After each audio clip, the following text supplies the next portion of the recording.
How you doing? I'm your host, John Fiore. I appeared in 2 seasons of The Sopranos, the controversial saga of a New Jersey crime family. That's New Jersey across the river.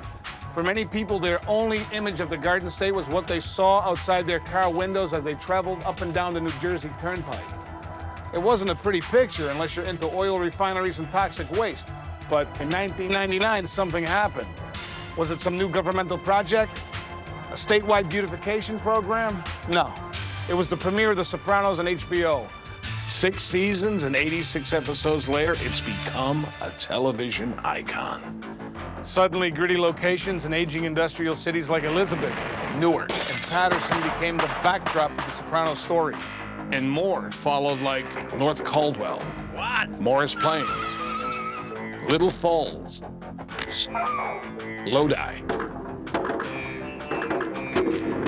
Verona.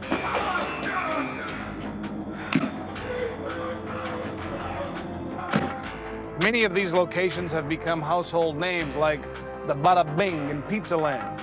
Tourists from all over the world want to visit the Soprano family home. And Holston's, where the last scene was shot. And it's really something. I did about 12 episodes as Gigi Sestone, a Capo and Tony's crew. I even whacked a few guys, but you know what? I'll always be remembered for what happened to me in episode 34. I died. No hail of bullets, not even one neat shot behind the head. I died literally in the head. Yeah, I had to go out on the toilet, but when you gotta go, you gotta go. But I sure love being part of The Sopranos, a true cultural phenomenon. So by popular demand, I'm gonna take you on an exclusive tour of the actual locations where The Sopranos are shot, both with a camera and a gun. Bang, bang, bang, and he shot him. Along the way, you'll meet some of the cast and crew. The weapon of choice? A baseball bat. Hear real inside stories. Everybody wants to know what happened to the Russian. See behind-the-scenes video footage.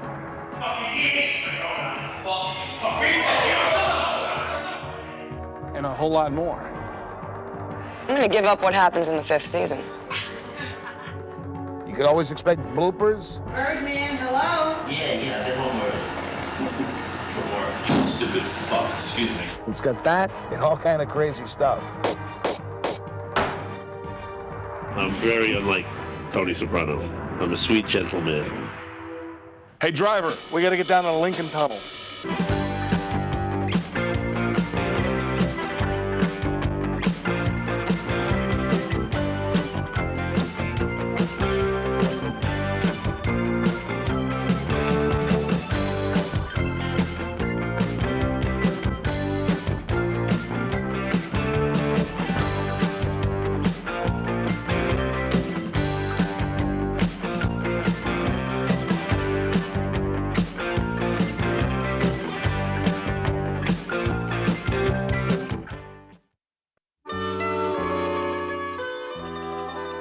We're actually in Verona, New Jersey, and that house across the street is Lydia Soprano's house.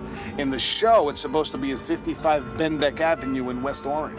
I mean, this place is loaded with Soprano history. This is the house that Tony and his sister Janice, played by Aida Turturro, grew up in.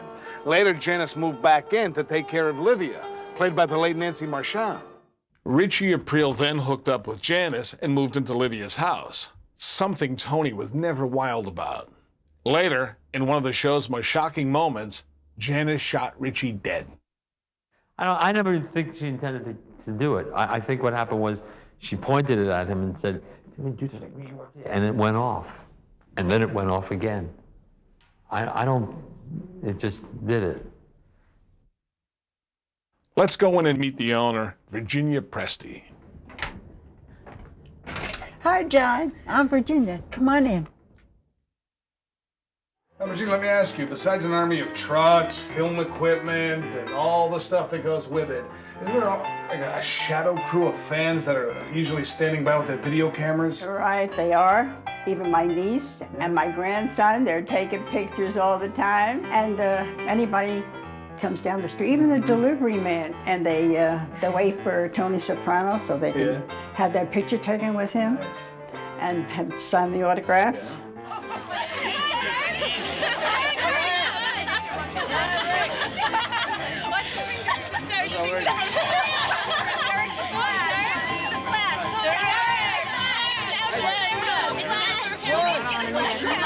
Hey, just turn around. I want you to get you in there with them. Hurry up, stick your head in. Stick your head in.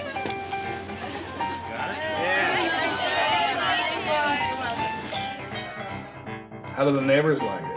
Well, most of them like it. Some of them get a little... Yes, some a little bit. They get a little annoyed. You know what you do? You go like this. You don't like it? Do it, let me see. Go there. If you remember, this is the dining room that you see in the pilot. And this is where Tony puts down a CD player, a hot CD player, which he picked up for his mother. Falls off the back of the truck, that kind You of hot? got it. My favorite kind. Virginia, can we go in the living room and we can talk about the show a little more? Well, sure. Great. Let's go in. Did they use the living room in the show? They used it for the pilot. That is the only time they ever used it. Did they make many changes to the outside of the house? Yes, they put up a fence. They put up the Madonna, a mailbox. They put up a trellis, which I never knew what it was for, but it was actually to block out the other houses. Did James Gandolfini do a scene where he had to fall down the steps? How did they do that? What did they do? Yes. They had him practice that scene. That was the same day when Nancy Marchand was here because she was going to stand in the doorway. So they made him practice. He practiced about 6 or 8 times falling down the stairs, which I didn't think was a good idea. Could have broken a leg. Did he fall onto a mattress or like a stunt pad or something? Or? They had a mattress at the bottom of the steps. When Nancy Marchand was here that day, the only thing they had her do was stand in the doorway and laugh when he fell down the steps. Virginia, what happened when Michael Imperioli's character Christopher got his driver's license and he pulled up in front of your house for the first time? What was that like? Well, the way I understand, I think he didn't even have a driver's license. Oh, he didn't have a license. But he had to drive the car up in the front of the house. But being a criminal, who needs a license? Right? You're right. Yeah. He didn't run over the sidewalk or anything like No, not that I saw. that. That was across the street, What were you doing? watching. Oh, okay. Tell me about the day that James Gandolfini had some kind of indigestion. Oh, this was the day after the party. We had the premiere, and they had been up most of the night. And he was sitting there on the footstool, and he said, "Do you have some Mylanta?" Yeah. Mylanta? Mylanta? Anti-acid stuff? Oh, I got a scare. Well, I don't have any Mylanta. I gave him A Briansky? You know, that particular day, it was 16 degrees. So I had practically everybody in the house. There was Nancy Marchand was here. That was right before she died. And they had her sitting over there covered with a blanket with an oxygen. And I sort of wondered why they brought her here unless she wanted to be here, which she probably did. Say, like, I admire my peers.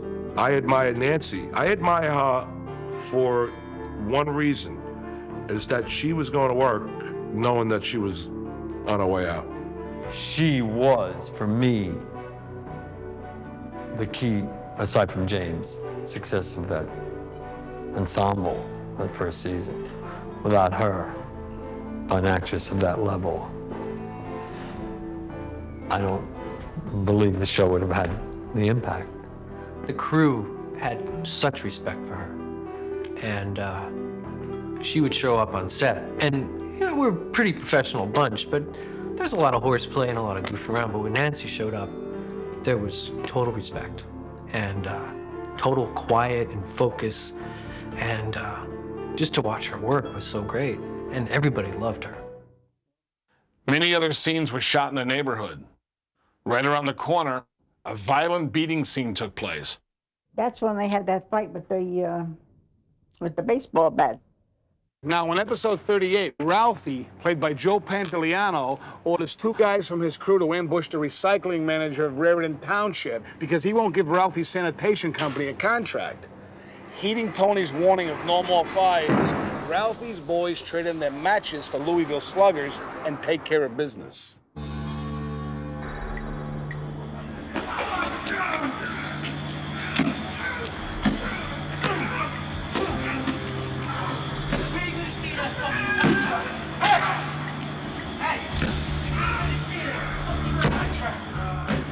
One of Ralphie's guys was played by Bobby Finaro, who played the character of Eugene.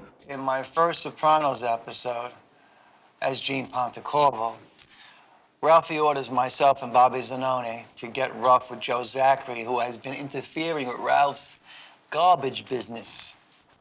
My fellow assailant, Bobby, was actually played by Vito Antifermo. It's a former middleweight champion and is a Hall of Famer. The weapon of choice, a baseball bat. Louisville Slugger. Not this particular baseball bat. It was made out of plastic. Pete Picosi, the stunt coordinator, gave me a lesson in beating the shit out of someone with a baseball bat, how it really could come off really well. Because at first I was crack. I mean, it was my first day on the set. I was really excited about it. And he said, you know, Bob, just a few choice hits, a few choice strikes, it really looked really tight. So that's what I did. And he was right. From then on, I trusted my stunt coordinator. Pete's a really great guy. The scene actually was shot in Verona, New Jersey, right around the corner from Livia's house. Ralphie was living here in my house during the 4th season with Janice. He asked to come into the house and watch the Olympics. He spent most of the day in here, and then he went outside and did his few takes. The scene involved him taking the bag out of the trunk, and he couldn't get the lid down, and he had trouble, and they had to keep retaking it. He had to do multiple takes. So they had him doing this scene over and over again. The episode Christopher was about Christopher Moltisanti and also Christopher Columbus. Actually, Michael Imperioli wrote that script. Christopher is the same episode in which Ralphie moves in with Janice at Livia's house. And of course, we shoot the exterior of Livia's house on location. And we have him unloading his luggage and getting ready to move in. And as soon as he goes through the door, we cut inside, which is actually the stage at Silver Cup. And that is a recreation of basically what the house is on location, very similar, same layout, but built as a set. A lot of the rooms in my house are duplicated at Silver Cup Studios. They copied the fireplace, the stairway, they copied the front door. There's a standing set of my entire house. If you go up the steps in my house, I have some rooms up there. You can walk up the steps of the studio, which look just like mine, and all you see is a bunch of lights and my dining room. There's one scene here where Janice knocks him down the stairs because they just had an argument. It was a big one too, I guess. Inside, when we shot that at the stage, that's a scene where Ralphie and Janice get into a little tete-a-tete on the stairs, and Ralphie ends up tumbling down the stairs, which is, of course, much easier to do at a stage setup than on location. They even duplicated the whole neighborhood outside of my house in the studio. They duplicated almost everything inside the house and outside of the house. Livia's house is the location. It's on a real street, obviously. To make the sets look more realistic, they take a photograph of what is supposed to be across the street from Livia's and blow it up as big as life. And that becomes a backdrop on the stage. So when you open the door from Livia's house on the set, you see what is supposed to be across the street, as though it's really outside of Livia's house. We had an unusual visitor at Livia's house. Steve Van Zandt showed up. You never see him at Livia's house, but he came by the set that day. just to visit everybody, say hi. A lot of the Soprano cast ended up at my house. Tony even moved in here after he got thrown out of the house by Carmela. That was in the last episode of the 4th season. Season 5 had a scene that was supposed to be the backyard of Livia's house. And even though we've used a certain location for Livia's house in the front, they decided that a different backyard was more appropriate. And we shot at a house next door, and it was supposed to be a sweltering hot day. And for once, we didn't have a sweltering hot day during a shoot. The two Tonys were supposed to be having a nice summer picnic watching a baseball game. Unfortunately, it was October. And it was pretty cold. You could almost see the actor's breath, and it was Jim Gandolfini and Steve Buscemi. And they're sitting back there listening to the baseball game, and it's supposed to be a hot day, and they're drinking ice-cold beers, and they're freezing. And Steve Buscemi does not like the cold. He really does not like the cold. So as soon as they would cut camera, they'd wrap the actors up in jackets. And then for the scene, they take off these jackets, and they're sitting there in just tank tops and shorts. And it was so chilly that day that even James Gandolfini was going into the white Escalade to stay warm. The weather was freezing, and Tony's out there in his shorts and his sleeveless tee, freezing, jumping in and out of trucks trying to keep warm. Tony fell asleep in his truck during one of his breaks, trying to keep warm. And he fell asleep and his foot hit the gas pedal, and the engine was racing, and the crew had to come and wake him up.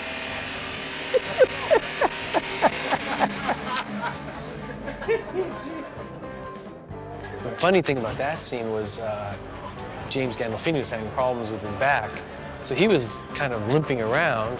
In the scene, Tony Lindetto tells Tony Soprano that he's walking around with a limp because he got jumped by a couple of black guys.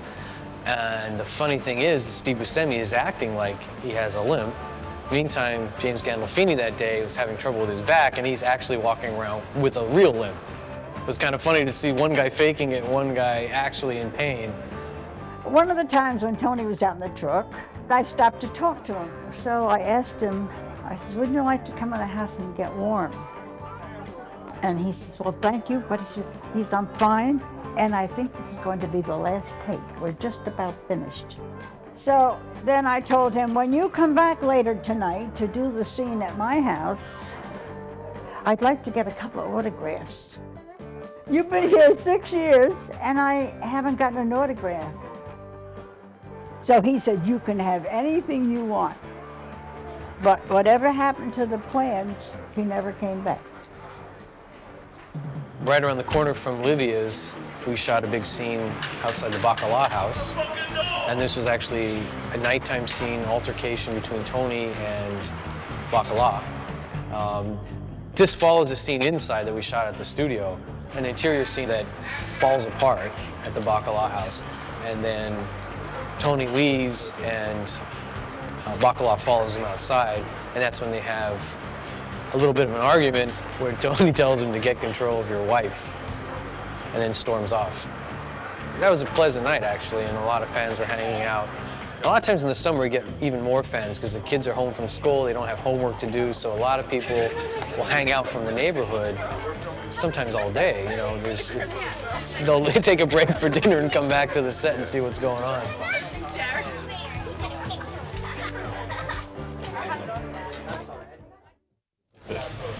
Are we on camera? This is an interview here. We'll do a little movie here. We'll make our own movie. Put it here.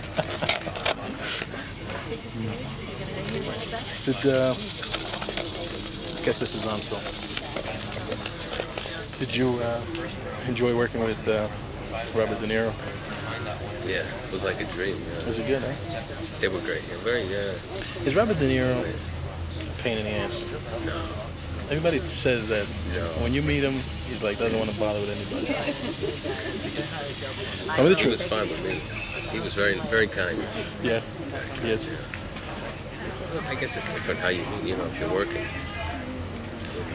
He looks like this is a shy guy. He just wants perfection out of everybody. Yeah. Well, think about it, you know, like someone like that, everybody's always wanting to talk to you and say things. You have to have some kind of a wall up. Bye, very quietly. He's great. We're here at the Wayne Motor Inn on Route 23 in Wayne, New Jersey. In the show, it's the Flyaway Motel, you know, the site of the Executive Game, the most exclusive mob-run poker game in New Jersey. Tony's dad and Uncle Junior started it. And by episode 19, Davey Scatino, played by Robert Patrick, enters the scene. Now, this guy grew up with Tony, and he owns a huge sporting goods store. Scatino begs Tony to let him play even though the stakes are too high. Davey has a big-time gambling problem, and that'll take us to our next Sopranos location. We're off Route 17 North in Paramus, New Jersey, and this is the Ramsey Outdoor Store. As you can see, that this is a real operating store, and the thing is, they didn't change the name of it for the show. Okay, episode 23, Bust Out, is when I worked at the Ramsey Outdoor Sporting Good on Route 17 in Paramus. It's when Tony Soprano got the word that they were investigating that kid's murder. And I was sitting there drinking with him, and you know, I knew shit was going down, and my character did, and he said, "What did you hear?" And I said, "Nothing." And we shot that in the sporting good place. And I remember that I was hiding from the press because we were into the second season, and during the whole second season, the whole philosophy was not to let the press know that my character was working, because at the end of the first season, I disappeared. Hey, welcome to Ramsey Outdoor Store. Yeah, I heard a lot about the store from the guys in the show. Hey, what's going on? Let me introduce you to Stuart. Stuart, John, nice to meet you. Glad to see you doing well. Yeah, we're still here despite Tony's attempts to close us down. We're Because still doing well. I know, because in the show, the only way that Tony can get his money back from Davey is by taking the store over and selling things like airline tickets and eventually bankrupting the place. Did that cause you any problems?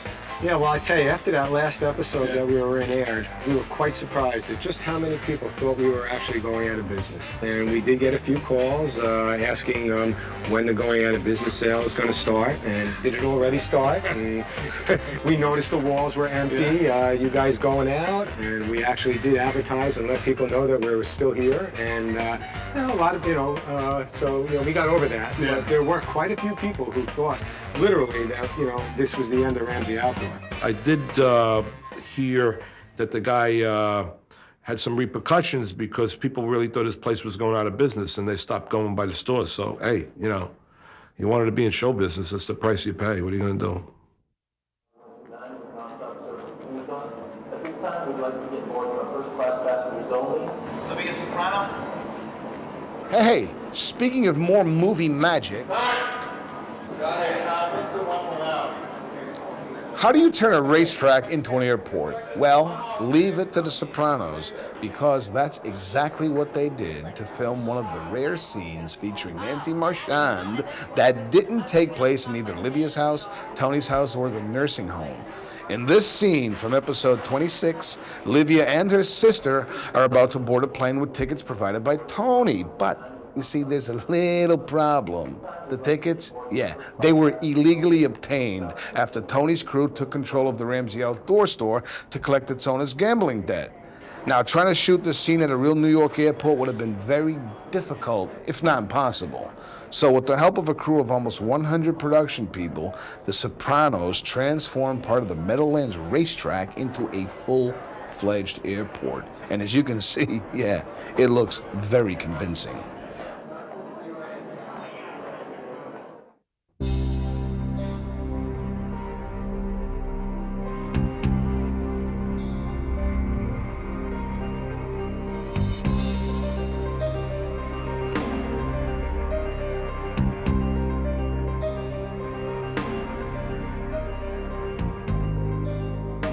We were shooting at the Inwood Apartments in Little Falls, New Jersey, and the scene was Silvio going to Ralphie's house to find out where his stripper girlfriend was.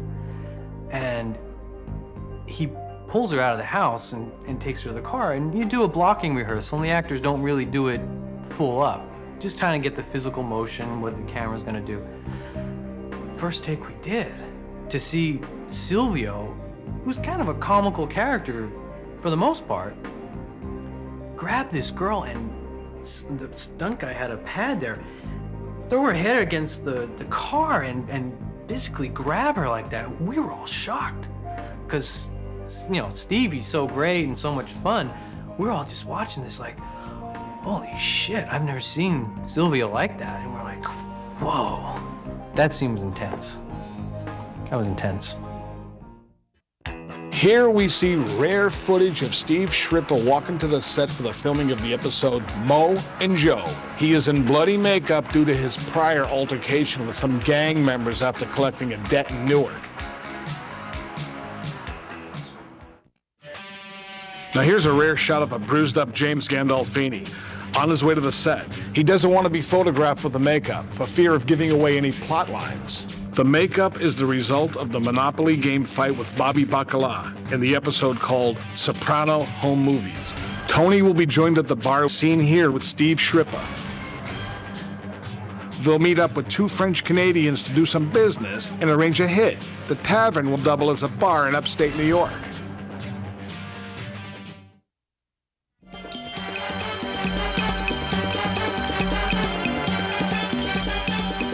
The stuff at the Party Box, which is right next to Satin Dolls, that was a pretty tough day because I'm trying to do a scene with my friend Louis Lombardi and Mike Memphis. And that was the first time I worked with this Elvis impersonator. And like, he's a little bizarre. He's constantly in character, even when you're not shooting. You know, he talks like Elvis. He wears Elvis underwear, and you know, the guy thinks he's Elvis Presley. So that was pretty tough. So it was a great pleasure when I was able to hit him over the head with a hammer. One of the longest shoots that we did in season 5 was at least 3 days at a construction site. In Clifton, New Jersey. This was supposedly the Esplanade project, but it was a real job site. I mean, it was actually a new school that was being built there. Most people in the background were actually the construction workers.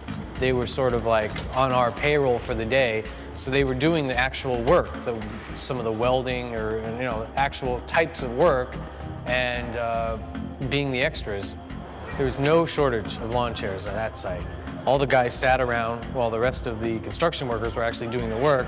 These guys had the no show, no work jobs and all that kind of stuff. So they were sitting around sunbathing and everything else. Sitting around in lawn chairs was myself as Gene, Max Casella as Benny Fazio, Dan Grimaldi as Patsy Parisi, Joe Ganascoli as Vito Spaffatori, and Jeff Marchetti as Petey, and of course, Carl Capitato as Little Paulie. Will Janowitz, Meadows' boyfriend, Finn, was off to the sidelines. Tony arranged to get Finn, Meadows' boyfriend, a job with this construction company. So here's a long tracking shot that we did with Finn, working on the construction site, and all the other guys just hanging out on their lawn chairs. The big scene involved myself as Gene in a ball-busting session with Little Paulie that escalated. Well, that one scene where the guys are going back and forth breaking balls, and one of Lou's like a sort of like a gay remark to my guy Gene, and he doesn't take it too well. It looks like I'm holding a harmless bottle of Snapple. But in the hands of Eugene Pontecorvo, it becomes a deadly weapon. Oh, yeah. Bam. Gave it to him right over the head, and proceeded to beat the shit out of him, kick him after death. And the guys stopped me from doing that. I was lucky enough to get it done in one take. The Snapple bottle was made out of cane sugar. Pete Picosi, the stunt coordinator, we worked quite extensively to make sure that where I hit Little Paulie, Carl Capitato, he wouldn't be hurt. But there was a stunt double for Carl. Well, Pete's brother, as a matter of fact. They both had the same makeup, of course, but, you know, usually in film, they pick a guy who has the same physique who doubles in for the main actor, the principal actor. And he really looked like he had the wig on, but he really looked like Little Paulie. Of course, then it led to me kicking Little Paulie. Of course, Carl was on the ground initially, and then he was replaced by Pete's brother, the stunt coordinator's brother. And then cutting in, the coverage then is on the ground, and the stunt double might do some of the body shots, take some of the kicks, and then cut to the face, and then you'll slip the real actor in there on the ground for the tight coverage of the face and the stuff. And that's a little bit of the inside stuff, and then they kind of shot that in pieces. That's pretty standard practice of using the body doubles, but the cuts are so fast that you don't always know if it's a stunt double or the actor. Sometimes you think it's a stunt double and it's not. When we shot at the construction site in Clifton, that was a very big episode for me. At the construction site, we did a scene that takes place at dawn, and Finn, Meadow's boyfriend, pulls up in his car to start the workday, and he sees a security guard sitting in his car, kind of laying back, and then we see Joe Ganascoli's head pop up in the window. So that scene where I'm giving the security guard a blowjob, that all came about because I had suggested it to one of the writers from a book I was reading called Murder Machine. And it's a notorious Brooklyn mob. One of the characters in it was gay.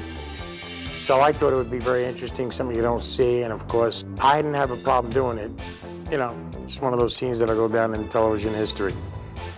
Well, we don't have the scene in the cab of the truck, but here's the scene at the construction site with Big Vito and the security guard that never made it into the show. The security guard was played by Joe Moretti. He and Joe Ganascoli had a really good time with this particular storyline. At one point, they're supposed to have serious conversation in the background, and they started hamming it up for the camera. So I think they had a good time with it. You have to make a joke about this. You have to, you know.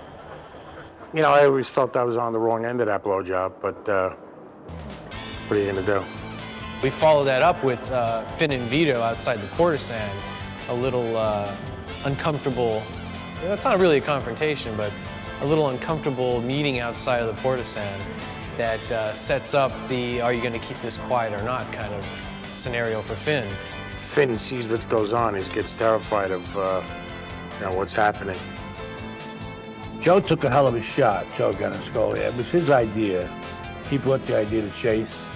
And I don't know why he did that, but he did it. And it was a shock within the whole cast of everybody, because to try to understand the professionalism of that kind of a move to your career, I mean, it is a big move to your career.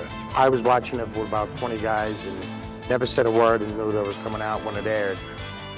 And they almost, you know, they all fell off their chairs when it aired, and I think the whole country was talking after that. You cannot be a homosexual and be in the mob. My feelings was to, you know, when people say, how could you be bisexual? I always said, at least I'm not a rat, because you know, with a bisexual, you know where you stand. You know, they knew I was a stand-up guy and they knew I was an earner, but the rat, you couldn't trust them.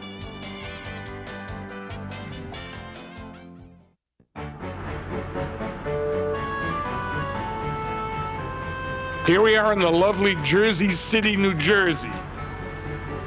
Robert Eiler, who plays AJ, is seen here returning from the set accompanied by Bianca, one of his girlfriends in the show. First introduced in the episode, Keisha. She is played by Dania Ramirez. They are seen here generously accommodating some fans.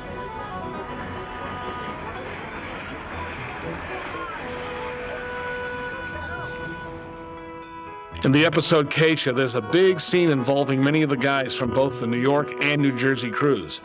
It took place at Little Carmine's house, a home that was actually in Atlantic Beach, New York.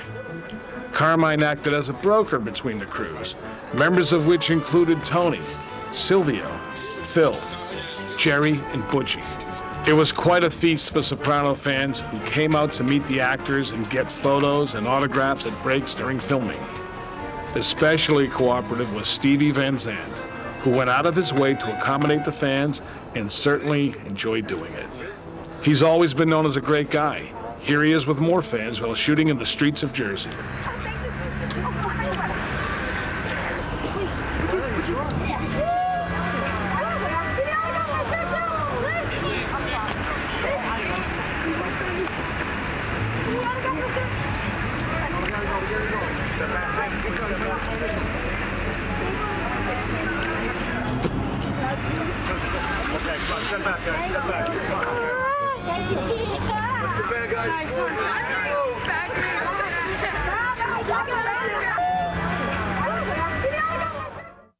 Whenever we shoot on location, we have police there to help direct traffic and control the situation while we're shooting. Especially if we're out in the middle of the street, the police are a big help controlling traffic and keeping everything safe.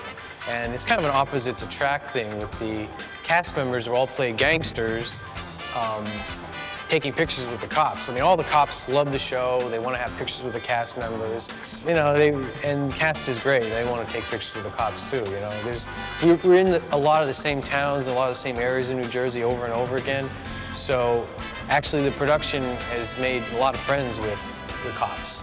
I mean, as far as the cops go, there are always so many cops on our set because there's, you know, we get some crazy, you know, how it goes. But we always have security walking us across the street, all that stuff. But a lot of times I see that they just kind of hang out, I think, even if they're not supposed to be there sometimes, I think. But they love, I mean, everybody loves the show. They do love the show. They do gravitate towards the bad guys, I guess. But I think everybody loves the show for a million different reasons, you know. Maybe they like the criminal aspect of it because of what they do, but a lot of people love it because it's a family show or, you know, it speaks to all different people on different levels. Right, when we're shooting in the streets of Jersey, well, yeah, a lot of people do come out. A lot of people come out, want autographs, want to hang out, want to watch, want to catch storylines, the whole thing. So a lot of times people get pushed out, you know, people aren't allowed. But if I see a fan with an animal, I'll ask for them if they can stay and they're allowed to come over to the set. And they're all like, Dre, you're not allowed to have anybody on the set. Just for a minute, let me pet the dog. I have to work all day. So the dog will come over, and of course I'll be rolling around on the floor in my Adriana mini skirt. Well, when I can bring my boyfriend to set, if he's in town, he brings either my Great Dane or my Bulldog. Usually not both, because it's a nightmare, but yeah, they're usually on set, especially if it's nice out.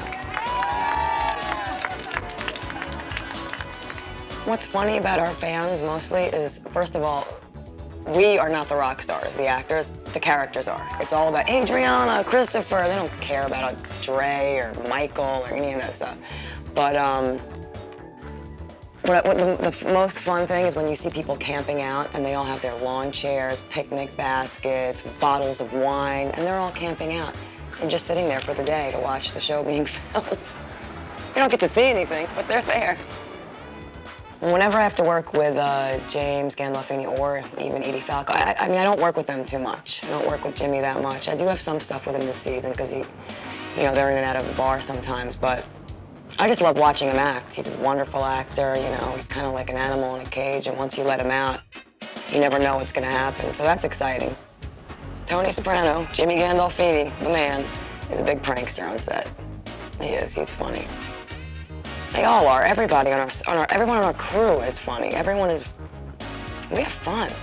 You gotta be one of the guys if you're gonna be able to hold your own on The Sopranos. I'm one of the guys. Well, sometimes we're at a location, we might do something like a car driving scene with some of the characters. And when actors are in a scene that is supposed to be driving a car, almost all the time it's a car hooked up to a tow truck. It's actually it's called a camera truck. It's a tow rig truck that the actors don't have to drive. So that there's a safety issue, of course, when you're trying to pay attention to driving and do a scene. So that eliminates the danger for the actors. And then you're able to control the speed of the vehicle and also rig lights and cameras safely off of this vehicle. Here is an elaborate staging set up for the short night scene used in the 6th-season episode, Cold Stones. Carmela is in Paris, and Tony has given a dancer from the Bing a ride home. She ends up parked in Tony's truck giving him oral sex. Well, a blowjob, if you will. Sounds simple, but it isn't. It's a lot of work and time. During the setting up of lights, camera, equipment, wiring, screens, and so forth, stand-ins are almost always used. As shown in this footage, when the scene is ready to be filmed, the stand-ins are traded for the actual actors.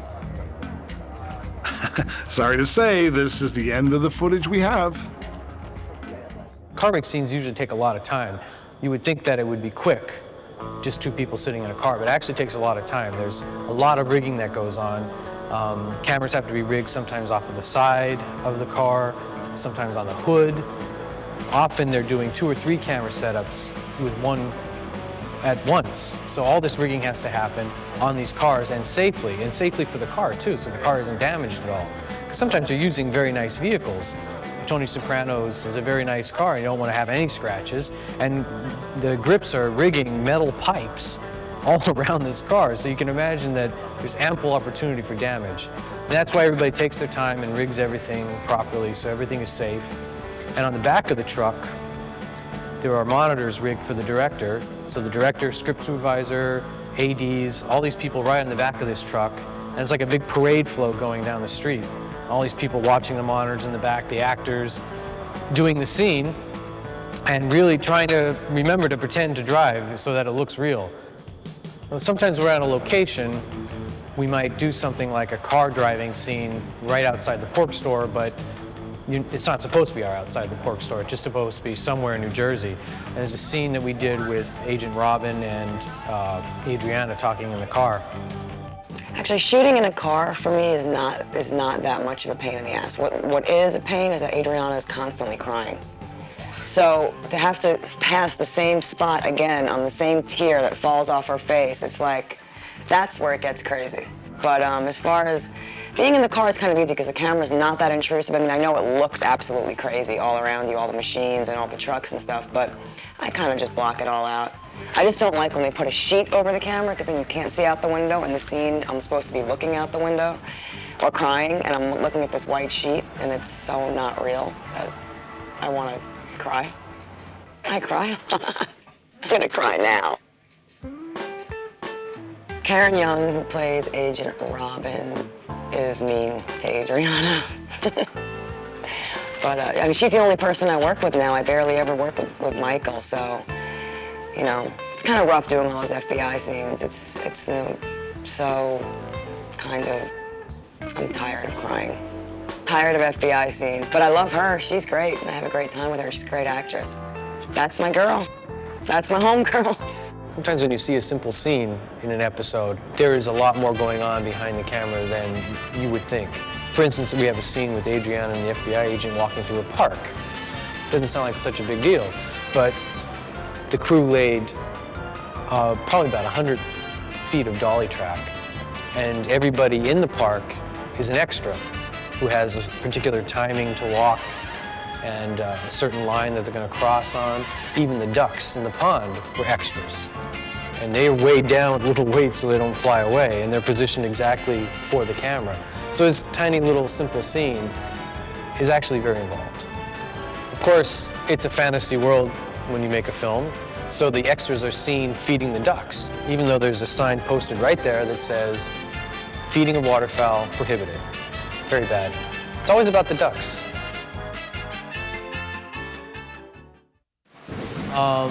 Sometimes you're given rain, and sometimes you make rain. A lot of times the script will call for there to be rain. So we have to make the rain if it's not going to appear naturally. So there was a big scene with Adriana meeting with the feds, and the script called for a rainy night. So even though it was a beautiful summer night in Fairfield, New Jersey, we had to make rain. And it was just the area around the car, so it's kind of funny to watch. Walking towards the set, everything is a beautiful summer night, except right where the camera equipment is just a downpour. Shooting with the real rain versus shooting with fake rain, I prefer the fake rain. They're big giant trucks that basically are used for what they call wet downs. You just wet down the street, and then if you have to make rain, you hook up a truck to rain towers, which are 20, 30 foot high, and they make rain and just pour it down on where you're shooting. The real rain, with all the hair makeup we go through and all that hair, it's the biggest nightmare ever, especially when you're on location. You have to go from place to place with no umbrella, the humidity, the hair falling down. So the fake rain, turn it on the second week. I mean, we shot a scene, me and Karen Young, in the FBI car, and that was in the rain. But luckily we were in the car, so that was okay. When Drea shows up in the morning, she's more like a rocker girl, like a rock and roll girl, maybe like a biker type girl. She's not the glamorous type, you know, she's hot. I mean, let's not kid ourselves. And then she gets all glammed up to play Adriana. I hate running back and forth to the makeup trailer, so we'll do it on set, because locations, a lot of times base camp is far away from the actual location. But Adriana has a lot of hair.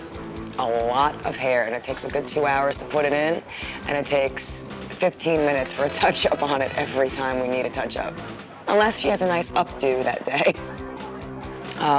When we're shooting, I always prefer the scenes where Adriana's got a black eye, or when she's, been crying all day, or she's been puking. I like that stuff better. I don't like when I have to look pretty, because then the expectation is way too high. I prefer looking like crap. And I have an easier time acting when I don't have to worry about hair, makeup, wardrobe, any of that stuff. I mean, I need all those things to make Adriana who she is. But at the end of the day, I prefer acting with none of it. David Chase has become a star in his own right. I mean, the fans love the show, and they love him for creating the show. So when he shows up, he's not just an anonymous person behind the scenes that no one knows. I mean, he's definitely the creator of the show, and the fans want to meet him. David Chase is probably the most talented human being in our industry, I think. He took a show, and he took a lot of risks, and he stuck to his own vision, and he's the man. David Chase is in charge of the show, and when he makes an appearance on the set, I think you can feel the nervousness. If he shows up, we kind of think there might be a problem. He's very hands-on as far as how the show should be run. Yeah, when David Chase shows up sometimes in locations, which he rarely does, we're always like, dun, dun, dun, dun. Well, David Chase did come on the set one day with unfortunate news for both Dre and her fans. Adriana was getting whacked in the 5th season episode called Long-Term Parking. After meeting with Chase curbside, as shown in this rare location footage, Dre, in bloody makeup from a car crash with Tony, made her way into the hospital to shoot her next scene with James Gandolfini. After 5 seasons on The Sopranos, the character of Adriana Lacerva was to be no more. And I'm really not happy about it. David Chase hired me for one line, and that one line turned into 5 seasons. And supposedly I got the part because of the way I said the word ow. The part was developed, and I got real lucky. I think a lot of that I owe to Michael and his support and the way he acted with me. And now whenever I have to go work on another set with another male lead, I want to kill myself because he just made it so easy for me to kind of blend into this cast and everything. I mean, people really thought we were a couple when they first saw us on TV. Everyone thought that. I think that's part of the reason why David kept me on the show. In season 5, we shot a very sweet scene out in Belleville, New Jersey. Adriana and Christopher are tasting wedding cakes to choose one for the wedding. It's kind of ironic considering how Adriana ends up in season 5. I don't like going on other sets. It's kind of difficult for me. I mean, being on a Sopranos set, it's like you're not hanging out with actors. And when you're on a real set, like a Hollywood set, all of a sudden you're surrounded by actors who just love themselves. Sopranos, you're surrounded by actors who love acting,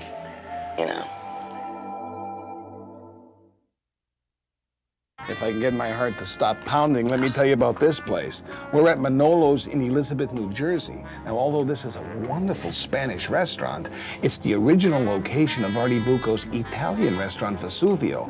In The Sopranos, Artie, played by John Ventimiglia, is one of Tony's oldest friends. Now, although Artie is not really mobbed up, but his restaurant served as a popular hangout for Tony's crew. In the pilot episode, Tony wanted to protect his friend Artie, so he'd blow the place up. Hey, so tell us, what was it like to see your restaurant, blown up? It was absolutely horrible. I bet. We had to be evacuated out into the pouring rain for 3 or 4 hours. And it was about 2 o'clock in the morning by the time they blew us up. Flames shot about 150 feet in the air. They changed it a lot, and they built a facade out front across the fence. Yeah? And they matched the lace curtains, the color of the brick, the stucco, everything perfectly. And that's the part that they blew up. Did they succeed on the first attempt, or? No. No? What happened? I think planes from Newark Airport flew over. Like this one. So they couldn't have any noise, so they stopped, and then they did it again. Wow, that's amazing.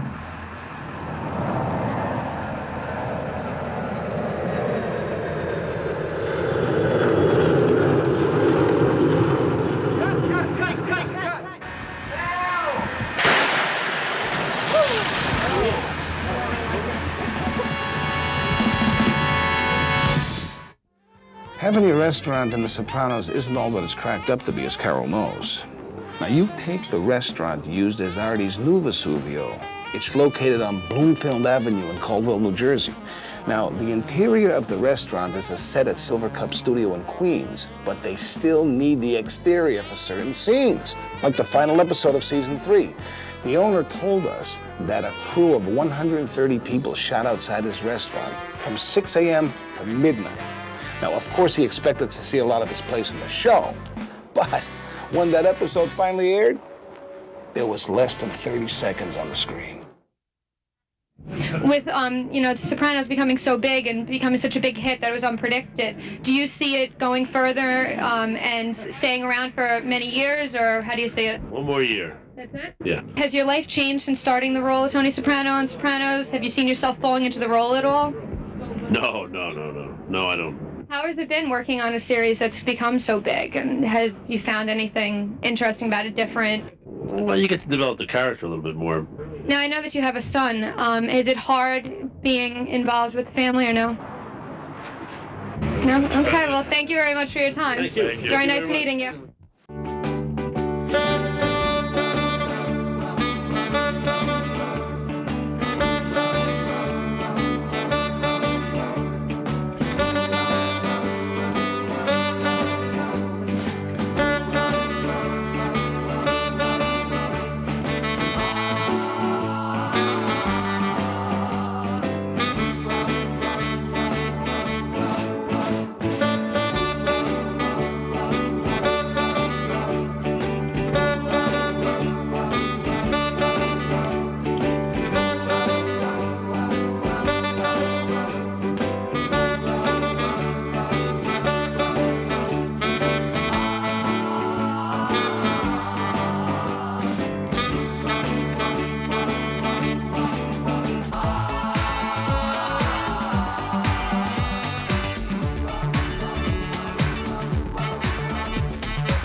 There was once a big pussy who roamed through New Jersey. He ratted on Tony, and now he sleeps with the fishes.